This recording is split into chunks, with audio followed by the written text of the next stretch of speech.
Hey y'all, it's Tuesday. It is better.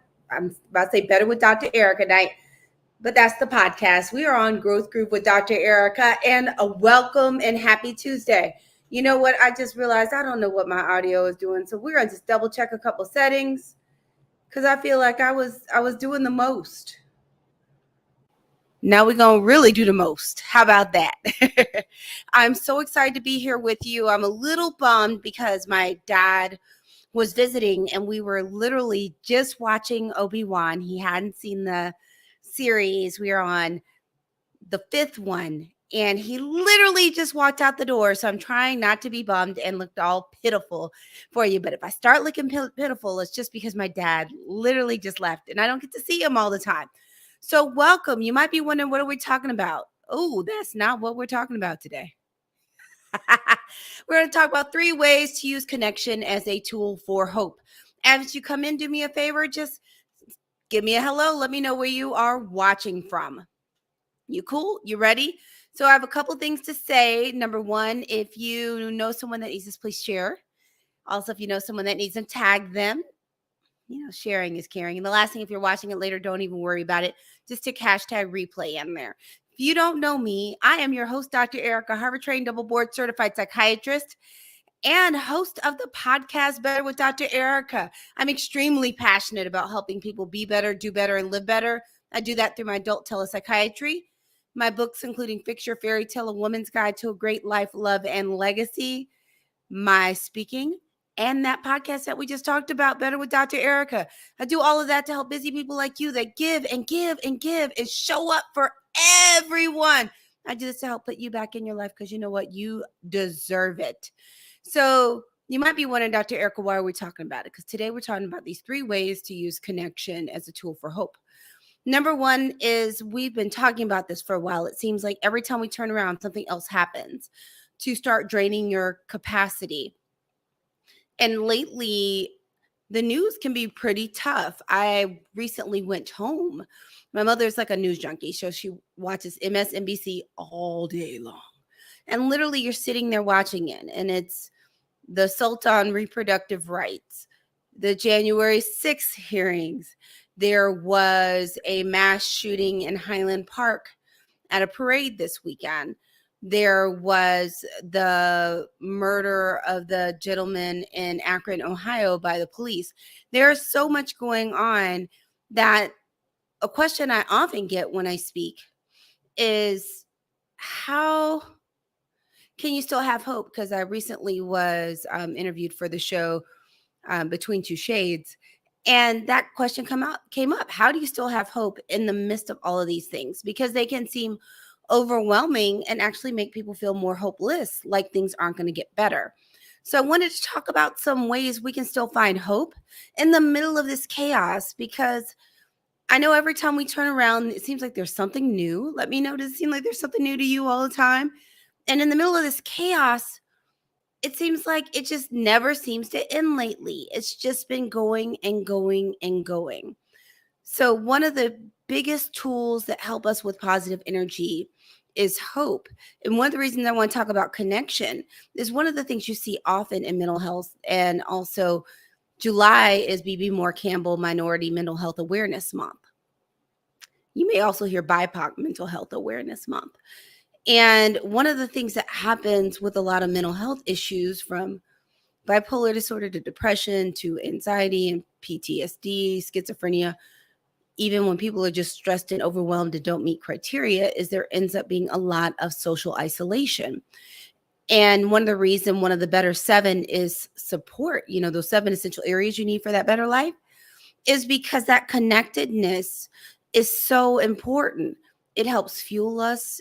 It enables us to be able to receive more love, helps us from being isolated, because we are naturally social creatures, even if you are an introvert.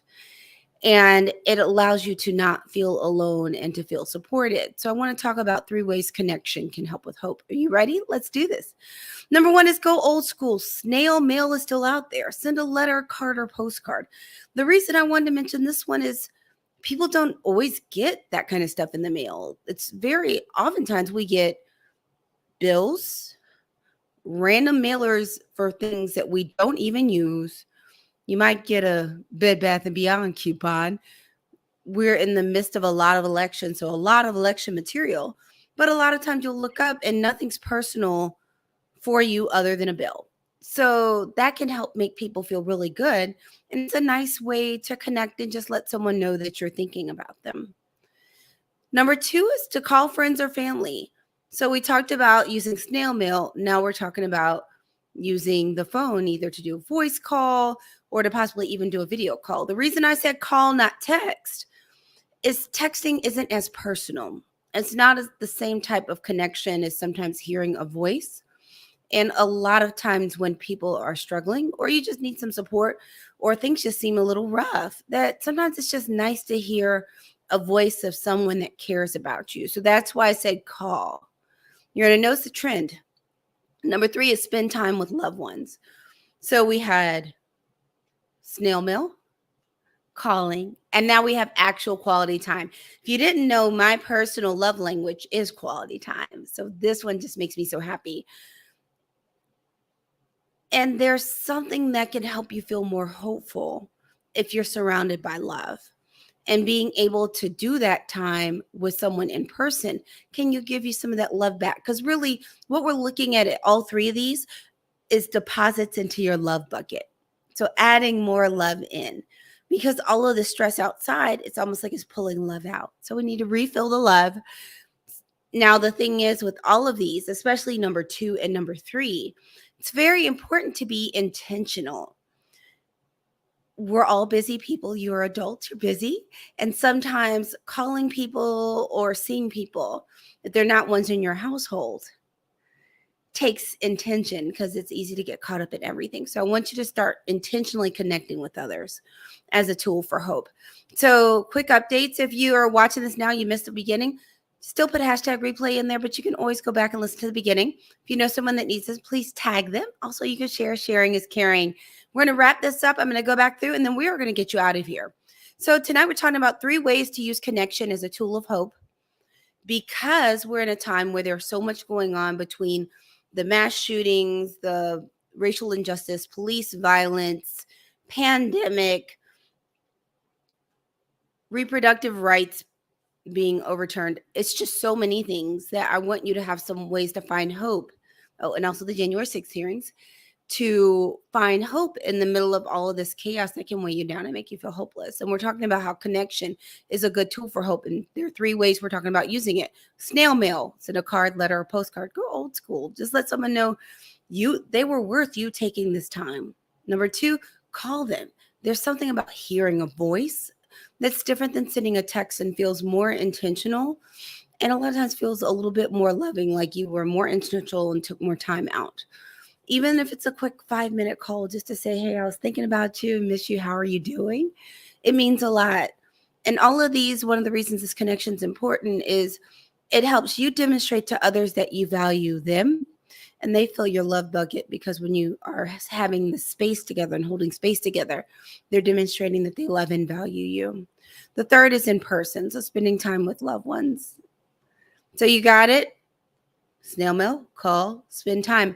All intentional so that you can stay connected, so that you can be hopeful and have that support that you need if it's just dealing with the overall stress of the chaos of the world, or things specifically that are going on with you, or if you're having some mental health challenges. So I'm so excited to have you here. If you are out there and you're struggling and you're feeling overwhelmed or feel that you need a mental health checkup, or you've been feeling down or anxious, you can always check out AskDrGoodwin.com, AskDrGoodwin.com to look at scheduling a complimentary 15-minute consultation. It is scrolling right below you. And one of the reasons it's important to take care of your mental health is it's going to help you not only feel better from a mood perspective, it can help with your cognitive capacity, which helps you be able to function better professionally. And the more efficient you're able to do your tasks, the more time you're going to have for yourself and your loved ones, and time to actually rest and have some fun. And also it helps you do better quality work so that you got it, make those coins that everyone's looking to make. So AskDrGoodwin.com is where to find it. The other thing is, I introed and talked to you earlier about my show Better with Dr. Ericka. podcast. You can check it out on Spotify, Google Podcasts, Apple Podcasts, Audible, all those kinds of places, or just go to betterthepodcast.com and check it out.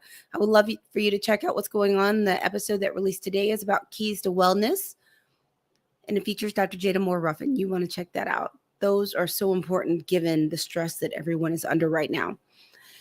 Growth Groove with Ericka. Dr. Ericka comes on Tuesday nights at 7. Thanks for spending time with me. Please share this with others. I look forward to seeing you next Tuesday, and check out the podcast. Want to send you a little bit of love. Take your left hand, put it on your right arm. Take your right hand, put it on your left arm. Give yourself a squeeze. Give yourself some love. Be safe out there in these streets. COVID is still there. And also, be safe and kind to yourself in the middle of travel, because flying is kind of a hot mess right now. That's what I got for you. I told you I was going to be in and out, just giving you some love, giving you some tips, and getting you along your way. Thank you so much again. I appreciate it. It's always great to see you. Until next time, have a better day.